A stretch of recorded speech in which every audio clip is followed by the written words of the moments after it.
একদম রেডি। বন্ধুরা, এটা কি বলুন তো?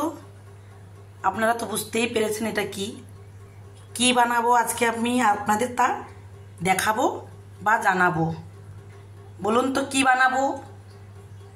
ঠিক আছে, আমি বলেই দিই। আমি আজকে তালের মালপোয়া পিঠে বানাবো। তার জন্য আমি তালকে ভালো করে ধুয়ে নিয়ে তা থেকে আমি রসগুলো বের করে রেখেছি একটা বাটির মধ্যে। এই দেখুন, চালকে ধুয়ে ভালো করে জলে রেখেছিলাম সকাল থেকে। জল ঝরিয়ে দিয়ে আমি বাটির মধ্যে তুলে রেখেছি। এটাকে আমি মিক্সিতে একবার ঘুরিয়ে নেব, মানে গুঁড়ো করে নেব।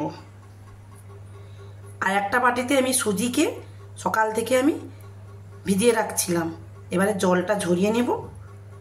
জল ঝরিয়ে নিয়ে এইটাও আমি মিক্সিতে ঘুরিয়ে নেব। নারকেল কুড়িয়ে রেখেছি, নারকেলটাও আমি কুড়িয়ে নেব, মানে মিক্সিতে ঘুরিয়ে নেব।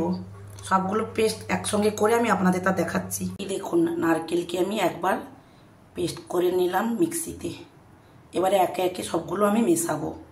এর মধ্যে যে তালের রসটাকে আমি ভালো করে ফুটিয়ে রাখছিলাম, সেখানে আমি নারকেল গুঁড়ো, চালের গুঁড়ো, সুজির পেস্ট করে আমি মিশিয়েছি। তার সঙ্গে আমি পরিমাণ মতন চিনি এখন দিলাম, পরে টেস্ট করে আবার দেবো।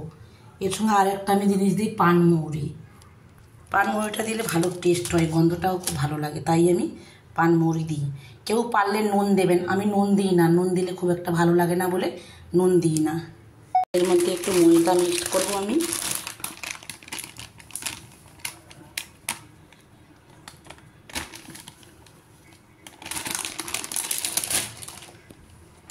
ভালো করে ঘন হয়ে গেছে, দেখেছেন কীরকম ঘন হয়েছে? ভালো করে আমি চিনিটা যেহেতু দিয়েছি, চিনিটা মেলাতে হবে, তো ভালো করে এদিক ওদিক করে উপর নিচ করতে থাকবো একটা চামচ দিয়ে। কীরকম ঘন হয়েছে। এবারে আমি একদিকে আমি গ্যাসে তেল বসিয়ে দেব। তেল গরম হয়ে এসেছে। আমি এবারে এই একটা গ্লাস নিয়েছি, গ্লাসটার মধ্যে এই মিশ্রণটাকে একটু একটু করে তুলে দেব। মনে হয় গরম হয়ে গেছে, একটু দিয়েই দেখি। এই গ্লাসটা দিয়ে দিলে কি বলুন তো, এদিক ওদিক করে ছড়ায় না, গোল হয়ে একদম পড়ে। এই দেখুন, ছোটো ছোটো সাইজ করেই করছি, কয়েকটা করে দেখালাম। আপনারা বড়োভাবেও করতে পারেন। দেখুন দেখুন, এইভাবে আপনারা বানাবেন। ভিডিওটি কেমন লেগেছে আপনারা প্লিজ কমেন্ট করে জানাবেন। Thank you.